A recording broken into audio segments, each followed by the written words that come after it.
रामस्य नाम रूप च लीला धाम परात् परम एत चतुष्टयः नित्यम सच्चिदानंद विग्रहम। अर्थात भगवान के नाम, उनका प्यारा रूप, उनकी लीलाएं और उनका धाम श्रेष्ठ से भी श्रेष्ठ है। ये नित्य मूर्तिमान सच्चिदानंद हैं। नाम और नामी अभिन्न होते हैं। पिछले वीडियो में हमने बात की थी कि भगवत प्राप्ति के 2 सोपान जो ब्रह्मर्षि योगी सम्राट श्री देवरा बाबा सरकार ने बताए थे।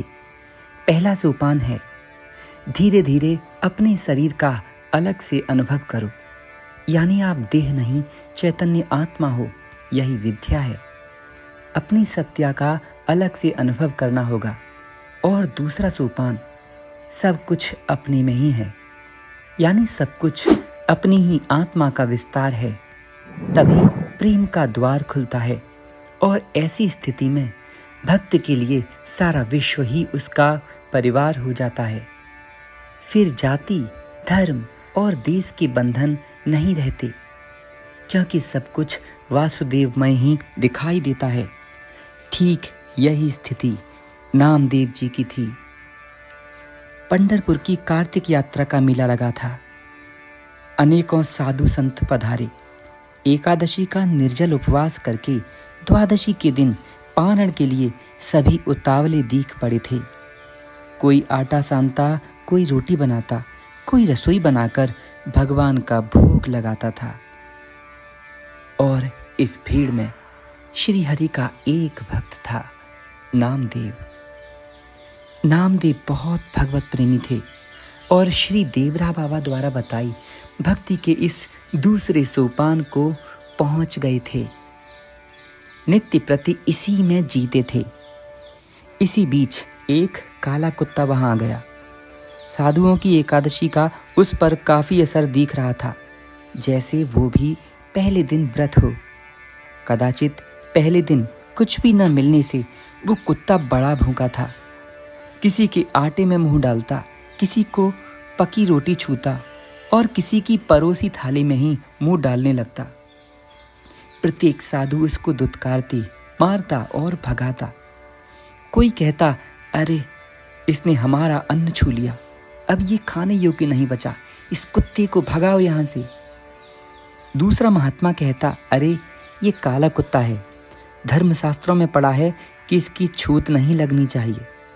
चारों ओर से तिरस्कृत कुत्ता नामदेव के पास आ पहुंचा। नामदेव बड़े प्रेम से तल्लीन होकर भगवान को भोग लगा ही रहे थे। उनकी दृष्टि पड़ी। यह देख नामदेव जी पास में रखे घी की कटोरी लेने उसके पीछे पीछे दौड़े। कुत्ता रोटी लेके भाग चुका था, लेकिन नामदेव जी कहे, भाई रुको, रूखी मत खाओ, पेट में दर्द होगा, ये घी है, मैं इसमें रोटी को चुपड़ दूंगा, फिर खाना। कुत्ता आगे, नामदेव जी पीछे।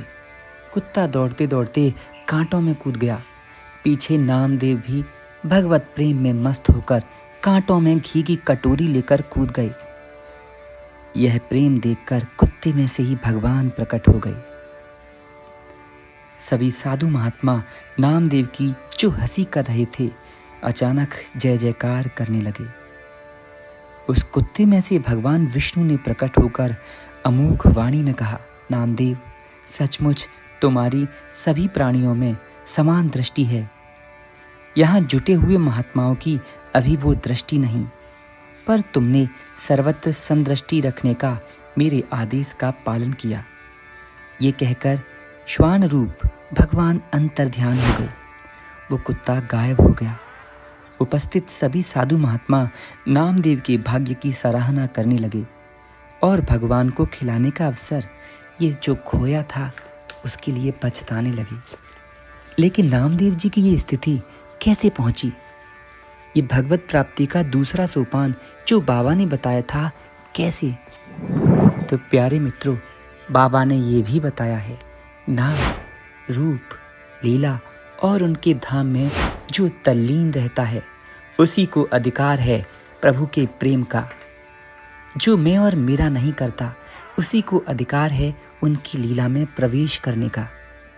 अब जरा आप अपने मन को टटोलिए कितना प्रेम करते हैं आप भगवान से, उनकी लीला से। भगवान को मूर्ति मत समझो। जो भी आप खाते हो मानसिक रूप से प्रभु को खिलाओ। जहाँ भी आप चाहते हो मानसिक रूप से प्रभु को साथ ले जाओ। मार्केट में, ऑफिस में, कहीं भी भगवान सब जगह आपके साथ हैं। बात है ध्यान देने की, थोड़ा ध्यान दीजिए। आगे की वीडियोस में और भी ऐसी चर्चा करेंगे जो भगवत प्राप्ति तक पहुंचाती हैं। जय श्री हरि।